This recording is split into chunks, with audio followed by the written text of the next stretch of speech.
Hello, everyone. Hello, hello. Welcome, welcome, welcome. I'm just going to let people come on in, get settled a little bit, and welcome to our Lioness community event for the day. We're talking about podcasting today, people. So, all right. I think that sounds like a quorum there. We'll let people in as they join us. And hi, everybody. Welcome to our Lioness community event for today. If I don't know you already, my name is Bobby Carlton. I'm the publisher and editor-in-chief of Lioness Magazine, and I am also a founder myself because Lioness is focused on female entrepreneurship. And I am also the founder of Innovation Women. So, just some quick guidelines. I want people to stay respectful of others. If you can stay muted until you are called upon, that is super helpful. Put your intros and anything that you want to promote in the chat. If you want to connect with other people, feel free to do so. If you want to drop that LinkedIn link in there, this is the place to do it. If you want to participate in the conversation, use that raise your hand function. You'll find it in your Zoom controls, usually at the bottom of the screen. And we always prioritize questions at any time. If you're doing any promotion, self-promotion of your engagement or wins or anything like that, again, drop those in the chat. And we're trying to keep things focused on the topic at hand. So let's leave the selling at home. Always great to connect with people for stuff, but let's leave the high pressure tactics behind. Today's topic is podcasting and podcast guesting. And this is one of those things that we've done before, and people were so enamored of it, we're doing it again. And this is the old back by popular demand. So we are having this conversation. We've had it before, but we are hoping for some kind of new and exciting stuff as we do this. Before we get into our group discussion, I also want to let everyone know that we have a bunch of very cool upcoming events. We are working with the winners of the Women Led Workplace, and we are doing a series of webinars with them. So the first one will be held on March 18th, and we have a panel of people discussing positive leadership. So that link is being dropped into the chat if you're interested in joining us for that one. Our next Lioness webinar is trauma-informed approaches for both the employee and the employer well-being. And again, that link is being dropped in the chat if you want to join us for that. The RSVP is being dropped in the chat, and with that one will be on Friday, March 21st. The Woman-Led Workplace Advantage is coming back in April, and we're talking about designing meaningful work, another thing that women-led workplaces are really and truly excellent at doing. So these are our upcoming events, and if you're interested in joining us for those links are in the chat. And of course, I would have to say, if you are interested in joining us, becoming a member of our Lioness community of female entrepreneurs, this gives you the opportunity to network with other entrepreneurs, increase your visibility by being included in our woman-owned business directory, and accessing all the resources and tools and news and exclusive events that we have as part of the Lioness community. So, with that out of the way, all that business done, we're going to have a discussion now. And what we're going to do with today's session is we're going to have a discussion in the main room so that we can all participate in that discussion. And we are going to then do breakout rooms. And we've got some great questions for you to share We'll then bring everybody back to share those conversations and have people be able to discuss them in the main room. Just a quick, I guess it's a warning.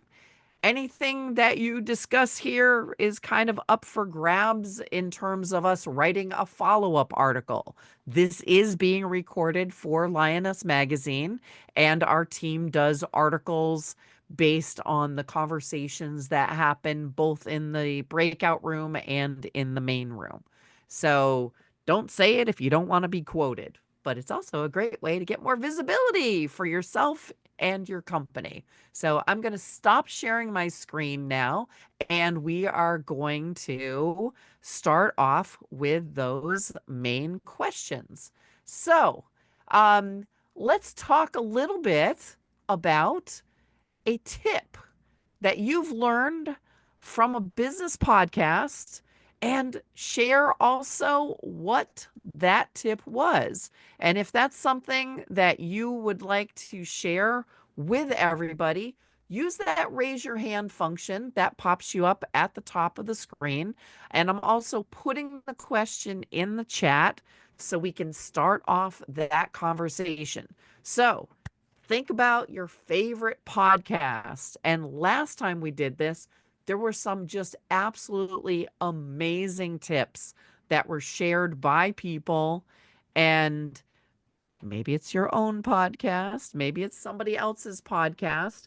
Last time, one of the things that we also saw was a lot of great sharing from our podcasters.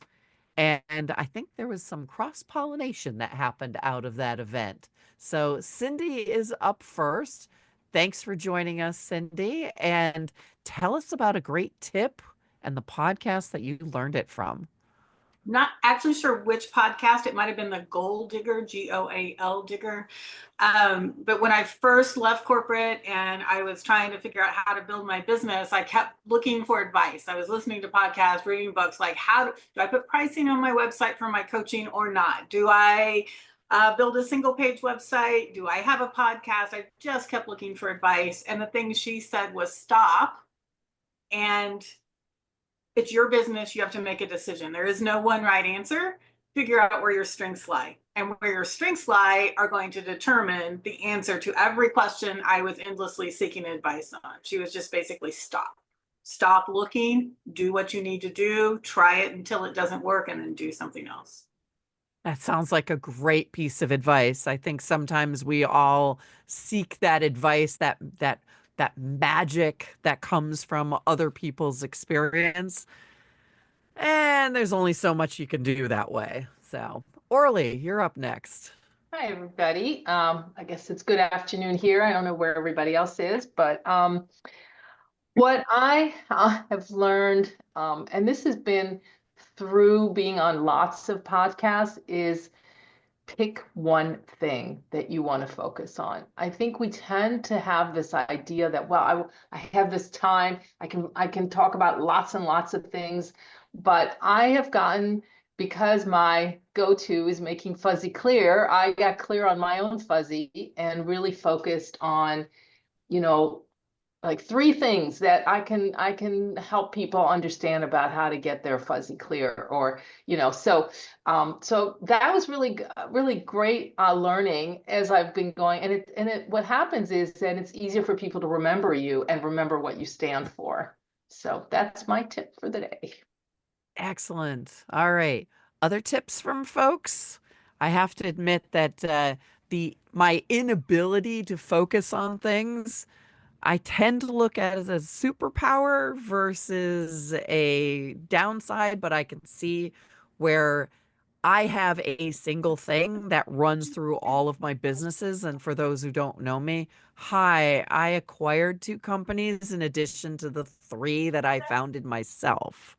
So it's always hard for me to say, focus on things when I'm have difficulty with it myself. So excellent. Oh, we've got some podcasters here. What about you, podcasters? Has there been something that a guest brought to you that you said, you know what, that was a big learning? And I always love hearing about those types of things. Oh, everybody's quiet today. You're all podcasters and speakers. Pamela saving me. Thank Yes. you. Not so much my podcast. My podcast is basically me and two colleagues, financial advisors giving financial tips. So we don't have any guests. So it's just really informational. But one of the podcasts that I follow is Glambition Radio with Sally Brown. She always has dynamic speakers and women in leadership on. One of them was it was right after her iconic event. She has a signature event once a year, but it was called The Power of Subtraction.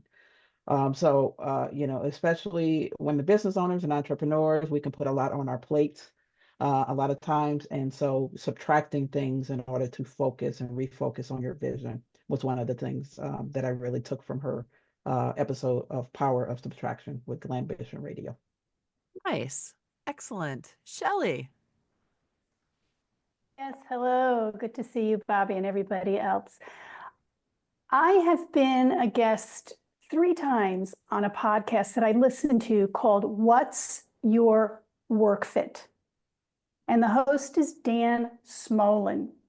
And what I love about the conversations I've had with Dan and the conversations I heard from others is that he emphasizes listening. And there's nothing more important when you're a guest or you're somebody on the job, you want to be heard. And he really brings that up in his questioning in podcasts. So I think it's more that I'm sharing as opposed to a specific tip, more of, I guess, a technique or a skill. And I also think what's incredibly important about his show is, especially with so many people either reinventing themselves or, they're been involved in mass layoffs, looking for your next big thing should be a fit for you as well as the other person. So I think he does a lovely job of that. And I wanted to just bring that to your attention today. Nice. And it sounds like that's a favorite podcast from you. Feel free, folks, if you want to drop your favorite podcast in the chat, if there's a link to it, that'd be awesome. Feel free to share away. Trisha. Oop, you're muted. I'm sorry. There you go. I lowered my hand. I thought I had done the job. So I actually have a podcast called No Time to Be Timid. And I started it because I didn't want to be timid anymore. And so what I hear from my guest is, because I have people on the show that I just want to talk to, is really that take the importance of taking risk and the importance of just not playing it safe. Like those things, particularly as women, as we can, I don't want to speak the rest for you, I'll speak for me. I mean, I was sort of fed timidity out of the womb. And so being able to take calculated risk, I mean, not just be like, yeah, I'll do this now, but, be really thoughtful and strategic about the risks that you want to take. And really kind of put that in your strategy of like not playing it safe and risk as a tool. That's kind of one of the things that's been really important for me to learn. Oh, that sounds great. And also, folks, if you want to share a favorite podcast, is there some little known gem that you listen to every day, every week, every month, however often they bring it out, that you think that other women entrepreneurs should be listening to? If you want to share that, unless it's your deep, dark secret, I don't care. Laura. Well, I just sort of have to plug. As a journalism person, I love listening to the 404 Media podcast. I think they're doing fantastic work. But in the terms of business, if you're interested in keeping up with tech at all, they are just fantastic. I also think just their journalism, I learn quite a bit from them. So I plug them whenever I can. Excellent. Did you drop that link in the chat, Laura? I will grab the link. Excellent. All right. Deborah. I'm not answering your question. I'm answering my own version of this question.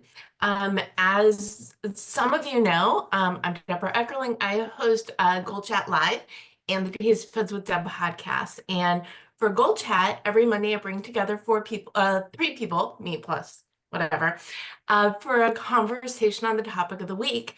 And for me, I think one of the best benefits of podcasting is networking. So whenever I haven't seen anyone in a while, I just invite them on my show, which is great because it's a wonderful way to reconnect, but also to introduce people. So turning it into an answer to your question, whenever you are on a podcast, you want to bring your best self with you because you want to make an impression. You're being introduced to the host community. You're introducing the host to your community, and you want to use it as an opportunity to make as many connections as humanly possible. You also never know where the podcast is going to lead. My new book, 52 Secrets for Goal Setting and Goal Getting, I interviewed 60 people, and most of them are people that I've interviewed for one or both of my podcasts. So go there, be open, make friends, stay connected, and share, because when you're a great guest, they do want you back. Fantastic. Precious. Hey, everybody, what's good in the hood? I'm Precious Williams, proud founder and CEO of the Perfect Pitch Group. I see you, Cynthia. Let's go, let's go, let's go.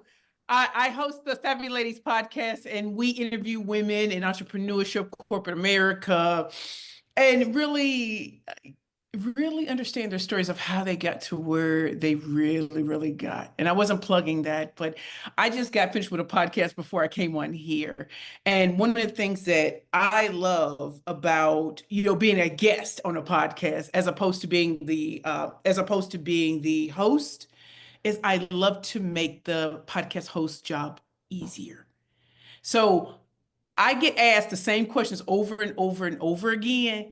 So I love it when I'm able to meet with the podcast host before time. I'm like, hey, there are questions I get asked all the time. I would prefer if we go in a different direction. I would prefer if we, go here and there. And I said, whatever you pick up, whatever you drop, I'm gonna pick it up. I'm gonna make this fun. I'm gonna make it engaging. I said, so don't worry about me.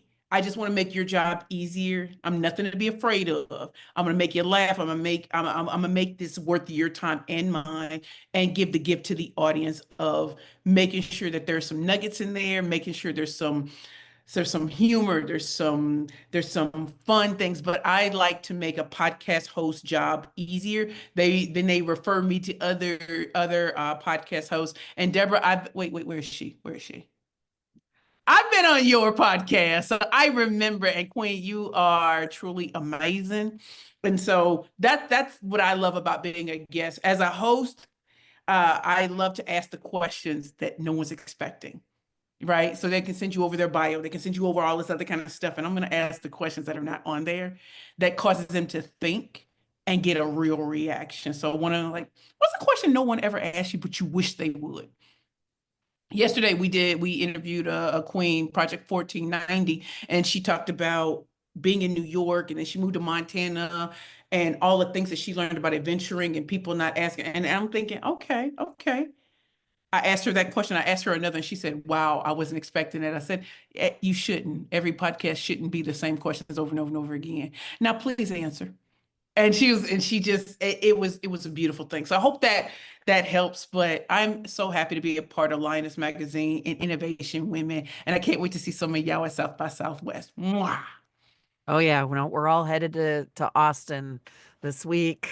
So hopefully see a bunch of folks there. Cynthia, talk to me.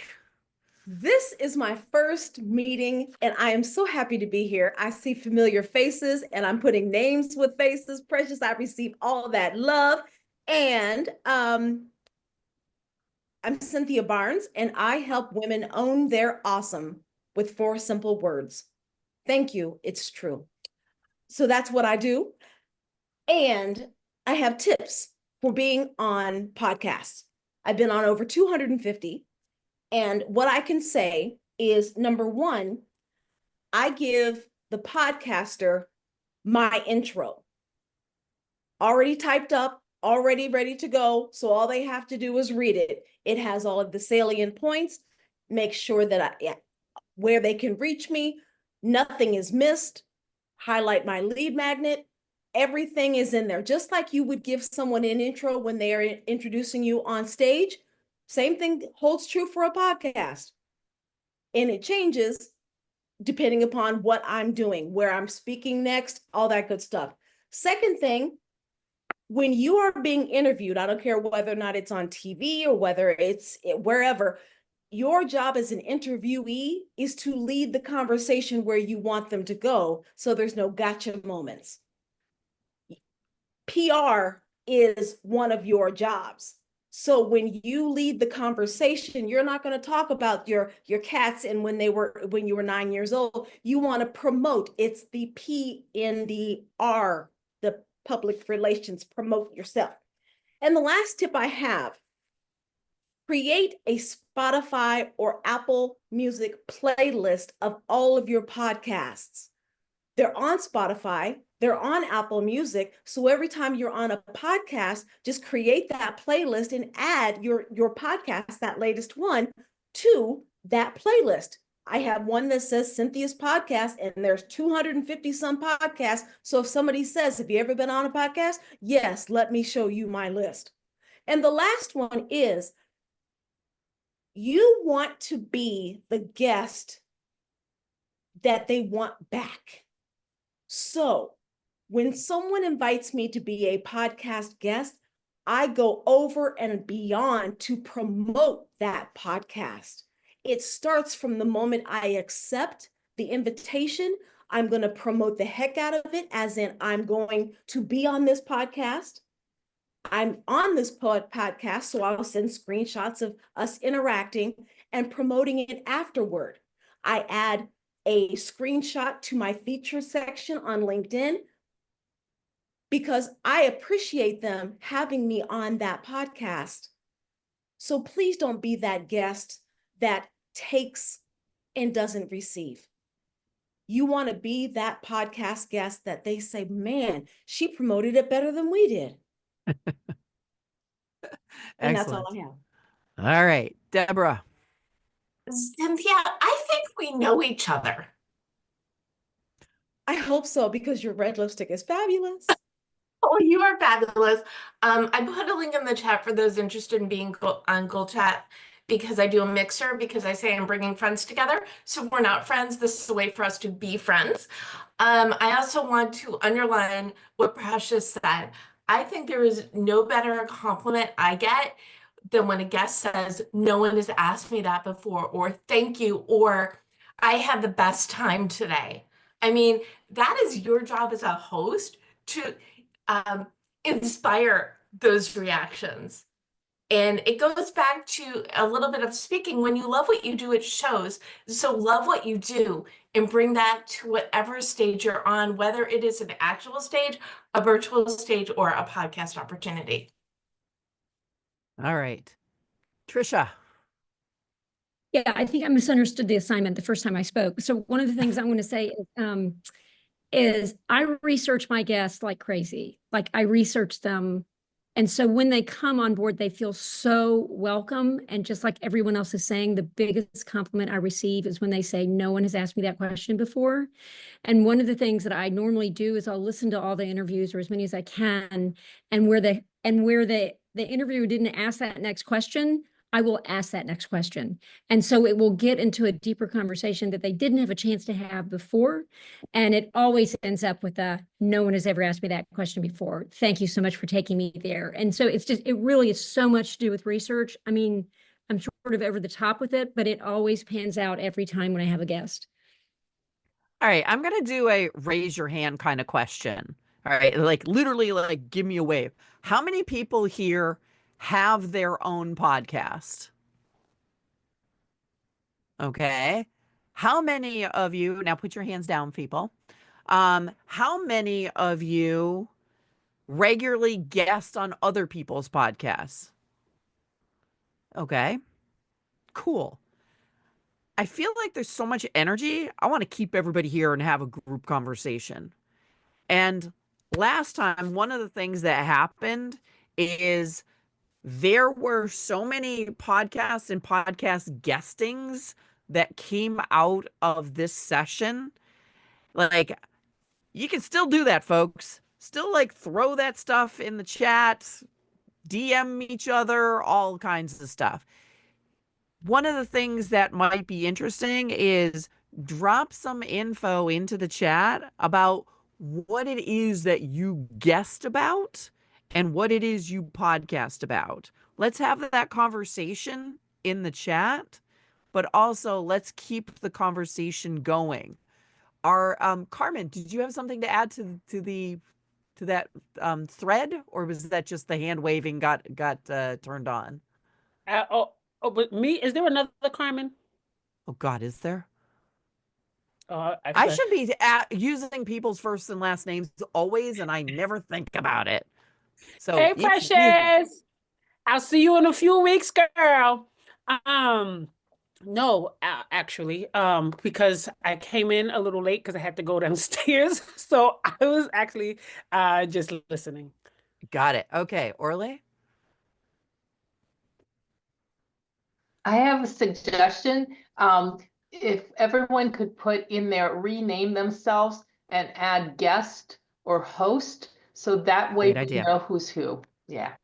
Great idea. Or both. If you're Or both. both, or Yeah. if you're a both person. All right, we're going to swing into like our first question. How do you measure success on your podcast or podcast guesting that you do? What is success? What does it look like for you? Are there particular metrics that you use? I will tell you a fascinating thing for me. I love it whenever I'm on a podcast and all of a sudden, like, the podcast goes live and a whole bunch of people run over to Lioness and Innovation Women and sign up for our newsletter. Like, I have literally seen podcasts drop, or if they are recorded live, and I've seen people go scooting over to check us out. Like, that is for me one of the metrics that I use. What about the rest of you? Do you have metrics like that? Use that, raise your hand. I'd love to hear from folks. Precious is like both. Excellent. I see in the chat we've got some folks talking about different metrics that they use. Really? Nobody's measuring podcasts? Come on. Wait, All I right, think we're Trisha. measuring, I think we are measuring podcasts. Like I can see like you start getting those emails that people are signing up for things, or I'll get messages, Precious, or on LinkedIn, because I'm very specific about reaching out to me on LinkedIn and checking out my Pitch Please newsletter, or just signing up for our regular newsletter. I love that. I also love when people volunteer and want to be on a podcast or want me to be on their friend's podcast. I love that. But those are the number of metrics that I'm looking for, and making sure that I'm providing the right type of information that other people aren't. So I focus when it comes to me, y'all know I'm about pitching, rainmaking, sales, business development. But Savvy Ladies is about showing the journey, the financial journey of successful women, the good, the bad, and the ugly of it all, while telling the story of how to help other women so that they don't feel lost and alone if they lost their job, or if they lost a big client or something like that. And how do you bounce back from there? So if you all are interested in Savvy Ladies, please let me know.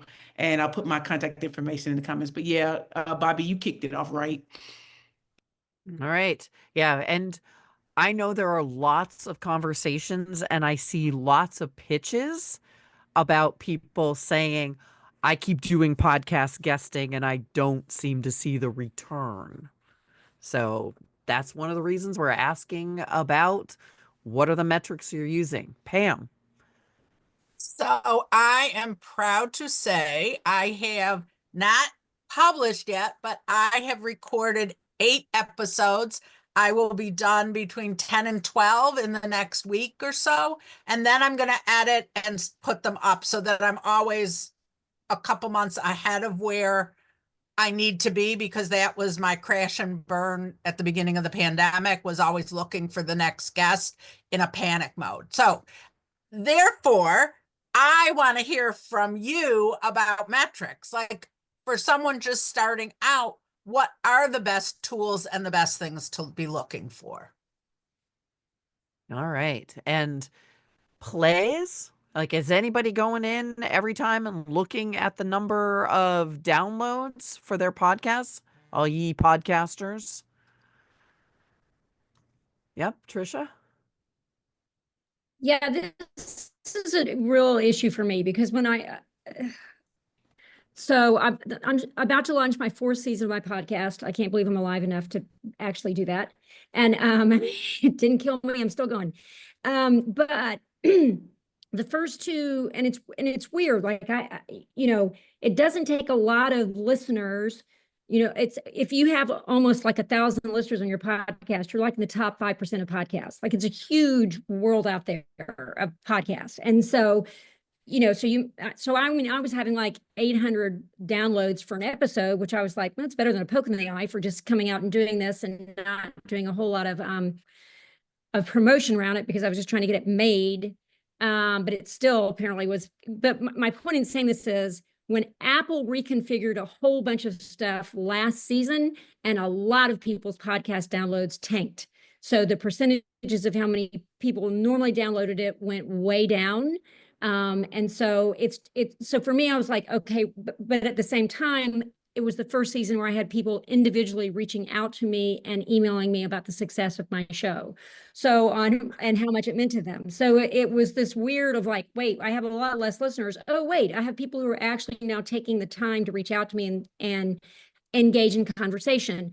So I obviously want to have as large a platform as I can. I also have to be excited that the success is happening on an individual level. So it's just it's tricky on how to judge success. It's easy to say, how big is my listenership? But there may be other ways that you're having success as well. It's hard for me. I'm still struggling with how to track it and judge it. Okay. That's fair enough. Deborah. I'm pretty much going to echo that because the benefits of podcasting are beyond listens and downloads. And for both of my shows, there are live streams on Facebook, LinkedIn, and YouTube, as well as uploaded to podcast platforms. Gold Chat and Taste Buds are different podcast networks, and they're distributed differently, but they all broadcast live, even though Taste Buds are pre-recorded. So for me, the metric is using it to what is that word? Thought leadership.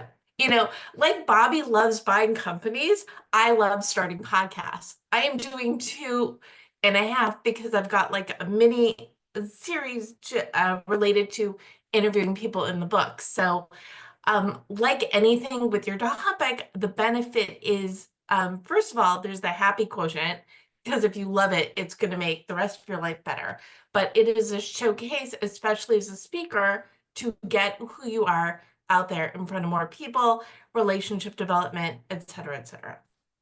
Okay. Shelley.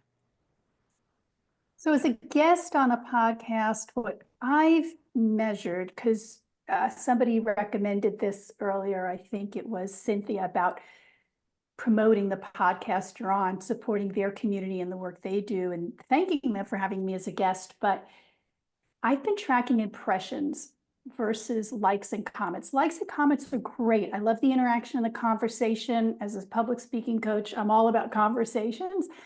But what I've learned from impressions on these posts is that I start getting inbound leads from people, whether they want me to guest on another podcast or run workshops or just inquire about the work I'm doing.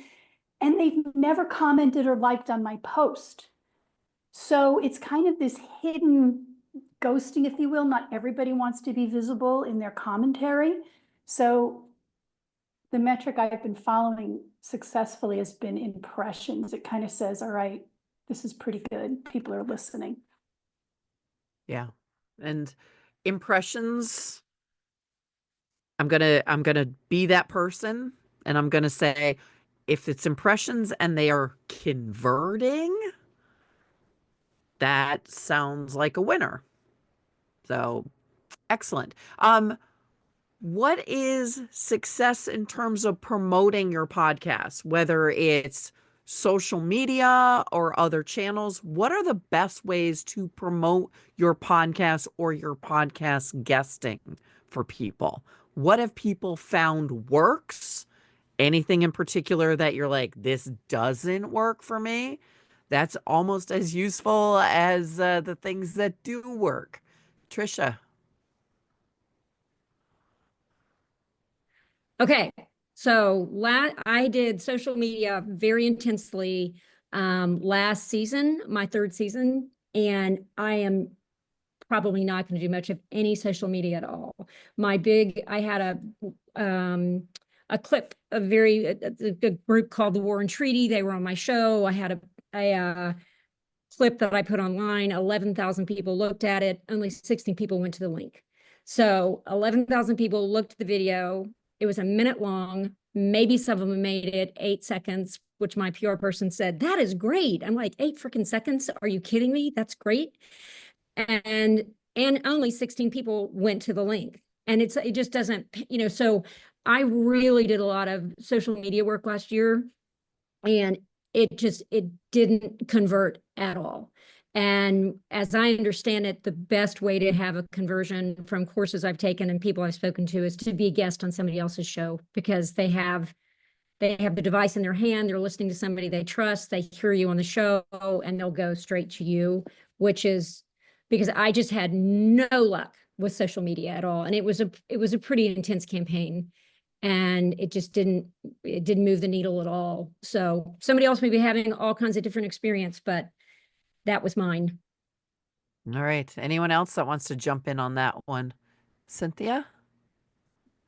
I really wish I knew how to raise my hand. Bobby, if you could tell me how to. It should be in the controls at the bottom of the screen. It may be in your React, which is a little heart. Oh, you found it. Thank you. Thank you. When I have my podcast, my team always said to repurpose the podcast 7 different ways. So create a transcript of the podcast to put it on the blog, which led back to the podcast. Create clips of the podcast, put it on the different social channels where your target market expects to see where you are going to be. So the YouTube, every social channel you can possibly think of, be everywhere. So the objective is for people to say, I see you everywhere. Realizing that different audiences are going to see you and take something from it. To your point, Bobby, earlier about how I measure success of a podcast, it's dollars. Because that's the only thing that matters in my world. I'm a sales professional by trade. So I track, and it gets in the weeds, but it's a matter of, where did you originally hear about me? And I want to find out, was it Google? Was it a friend? Was it a podcast? And I track those things. And podcasting has a great ROI, but I also put a lot of time and energy into podcasting and being on podcasts. Thank you. Excellent. Pamela? Just to echo Cynthia, definitely repurposing. I found for my particular audience, IG Reels and stories really work better than, let's say, a Facebook post or a LinkedIn post. So I started doing more IG Reels and stories that way. And then whenever I'm out in the community, if I'm speaking, I'm talking about my podcast. If I'm on another podcast, I'm promoting that podcast like crazy. Then I'm putting all of that content similar to what Cynthia said, which is great. I never thought about the playlist, but putting all of that on my website on where is Pam, where has she been, where is she talking, and that builds up that thought leadership and that credibility as well. But I found IG has been a tremendous promotion for not only my business, but also my podcast as I'm getting started with that. Excellent. All right. Orly?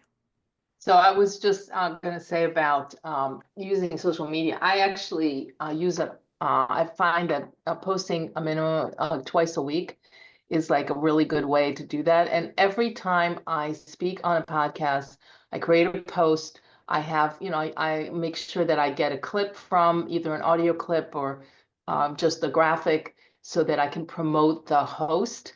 And what I have been finding is that people are actually listening to, snippets of these interviews, and it's helping not just with the thought leadership, but when people are thinking about, oh, it helps people understand better where I'm coming from when I talk about. So, and I also have a press page on my website that has all where I've spoken, and I actually put that on in the chat. But I find that that's really a good thing too, to have, once you get a certain number of guest appearances or speaking gigs or whatever, I think having a press page is really a good thing to have. And one last thing is to also update your speaker sheet and have that. I have that on my LinkedIn profile and also on my website. Excellent. And I'm going to point to Cynthia Gross's question in the chat earlier. She said, when we're already overwhelmed with too many tasks that never get done, when do we choose to start hosting a podcast? And she said so many conversations one-on-one or in small groups lead to people asking why I don't say that why I don't have a podcast. And I have to tell you, I get the same question myself. So people are like, Bobby, why don't you have a podcast? I'm like, because I can be on all of yours.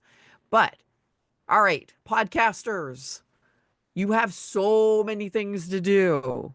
I mean, Deborah, I think you already sort of addressed it. Like, that's your networking. But are there other reasons? And yes, there you are. All of the reasons. All of the reasons. And yes, I am very pro podcast, as we all know. There's no question about that. But I'm putting on my goal hat, right? You need to decide what your priority is right now. And maybe it's you schedule out like an hour a week. We're talking hosting, right? The reason I do my show the way I do my show is it is a live stream that then also goes to the different online platforms. I write a blog post. I do spend a couple hours a week on all the little things for it, but for me that just makes sense. But because it's a live stream, I do not spend a lot of time editing.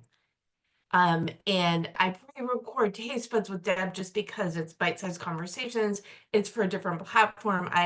Usually the only editing I do is if I go on a tangent, but I find that doing a show as a live stream really frees me up to not obsess about making it perfect. So basically what I'm saying is look at your life, and if you can slot it in, great. If you want to do like a monthly show where it's just a way to like dip your toe in the water, that's fine as well. But if you've got other priorities, use that time for other goals.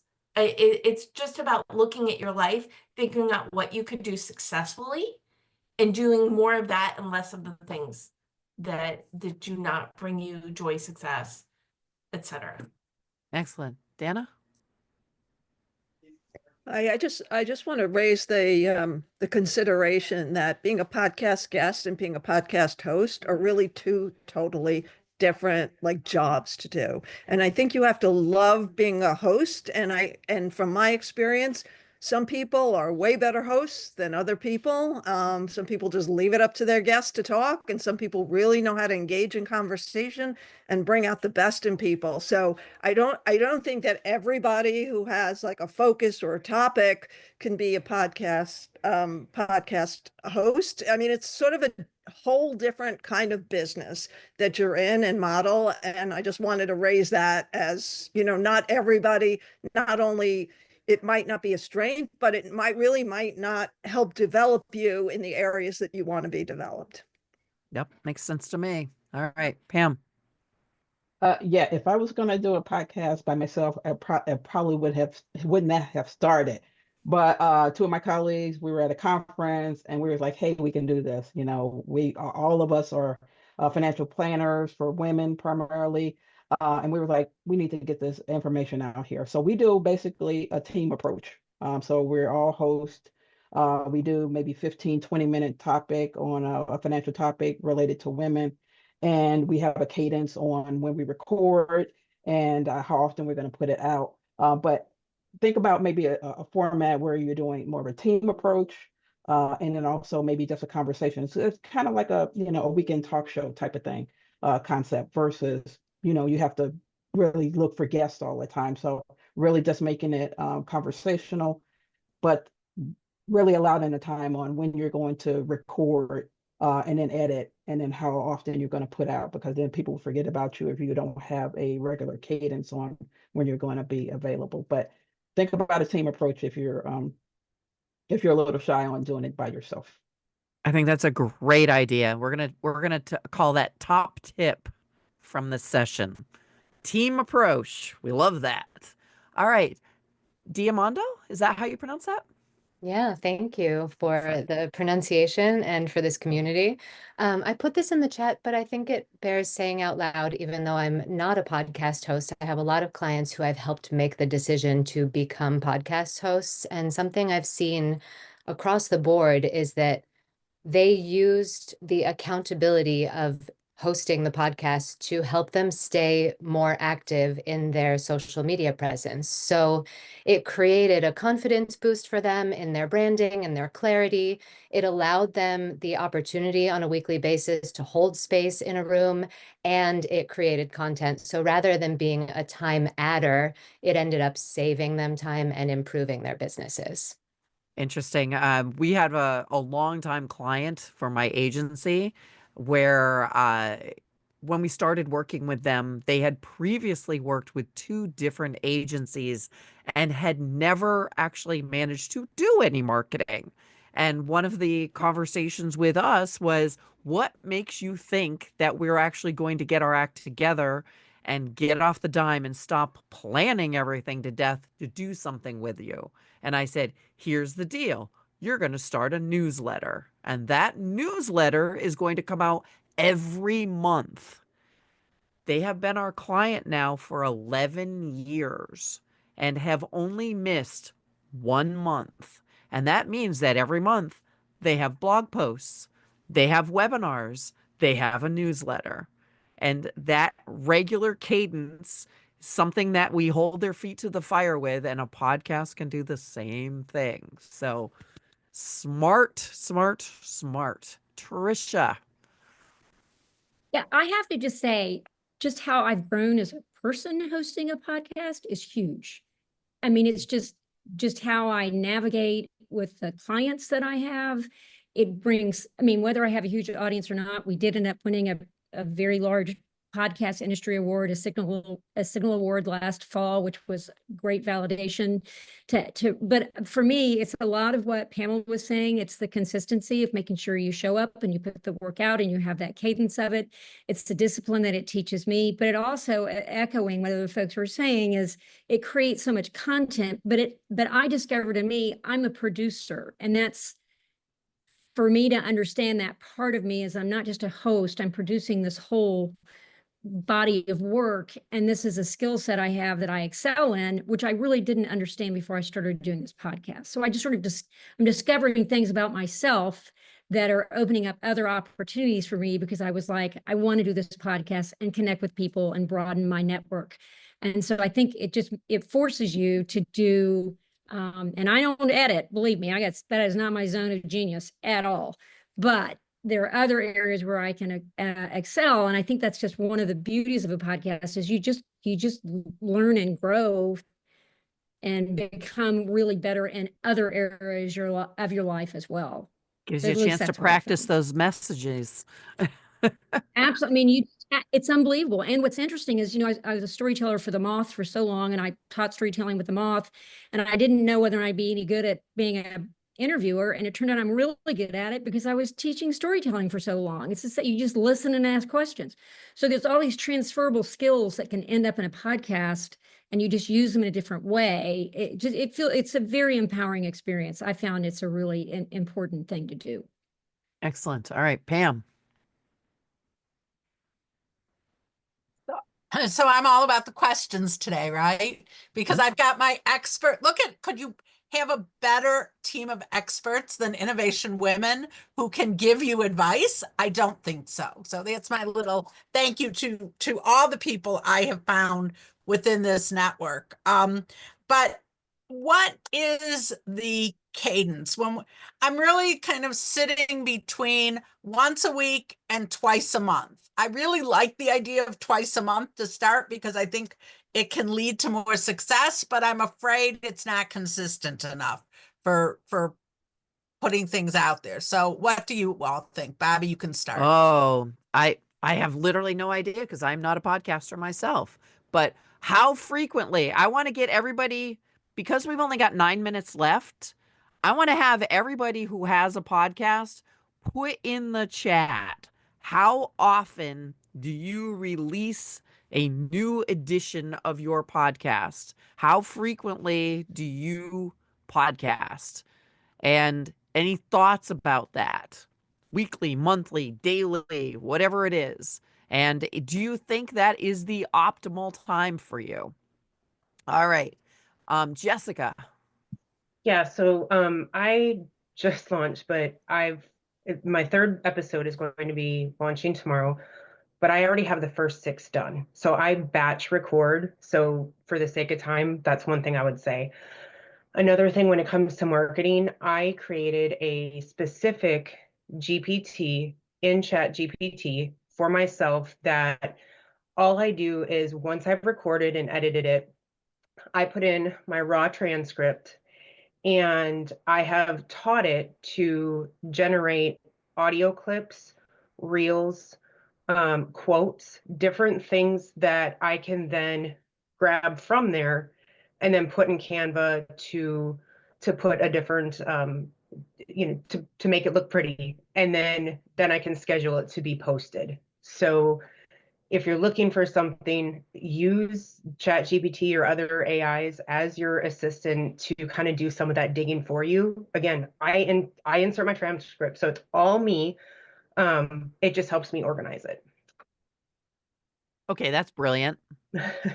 I love it. Yeah, I mean, I got it so specific as to the time of day to post. Because different platforms, different times of day, different content. And I did also have it right where it's a blend because I don't want it to be like I'm just promoting my podcast. So I have it a mixture of podcast content and then just other educational or informational content with it. And just kind of put that in there too. So that way it's not just me blasting everyone with marketing stuff because I'm still trying to grow my audience for sure. That sounds terrific and absolutely brilliant way to use those tools. Yeah. All right, Deborah. For Baham and anybody starting a podcast, I think weekly is optimal because it's also doable. But the other thing is when you launch, you want to launch with at least 3 episodes. Actually, 3. I won't say at least 3 episodes, because when someone discovers your podcast, you want to, and they're like, oh, this is good, where there's more. So that's why you need to launch with at least 3 eps. Yep, highly recommend. Make sure there is a backlog. Always something for people to do. Ooh, Carmen's got a great question. Platforms. All right. Carmen put in, what platform are y'all using to record your podcast? Cynthia wants to know, anybody using Substack? I'm going to actually send everybody to the chat again for that one. Put in your platform, what is you use to record. I know a bunch of tools. It's interesting because I do a lot of guesting. I get kind of a nice little overview of the tools that everybody is using, and I don't think I could actually pick one of them based on the guest experience. So love to hear what your producing experience is. And let's turn now, because we've got about 5 minutes left, I want to hear from our guests. How are you getting on to other people's podcasts? How are you either pitching, driving relationships? How are you getting onto other people's podcasts? What tactics and techniques do you use to find podcasts and get on them? Anyone? No? Everybody's like, that is my secret. All right, Shelley. I'm sorry, was somebody else talking first? Maybe. Okay, Oh, I'll just they'll come quickly up next. All right, Okay, great. Shelley. Yeah, first of all, it's showing up here. It's networking is great. Sharing content, and again, it's the quality and the value of the content sharing. What was said earlier about, it's a mixture of snippets from a podcast adding value. And other podcasters see that and they reach out to me. I'll also pop in the chat, I've written a book and it's been a great talking point. People want to know more about it and it helps expand the conversation around that. So it's networking, showing up in amazing groups like this and sharing your story. All right, Deborah.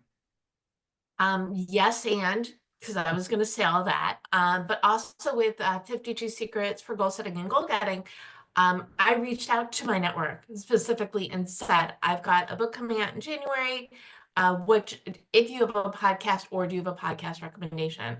So yes, through networking and groups, but also if you don't ask, you don't get.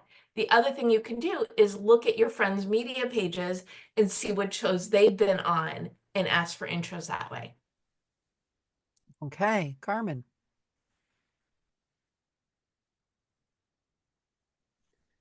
I would say a lot of mine has been word of mouth, but secondly, networking is key. A lot of people I know who are in business, they really struggle with the networking piece of business and getting out and meeting and talking to new people. But I'm outside as much as possible. I'm very intentional about the spaces I spend time in meeting people and having those opportunities. Excellent. All right, Cynthia. I have been fortunate in that I've never had to pitch to be on a podcast.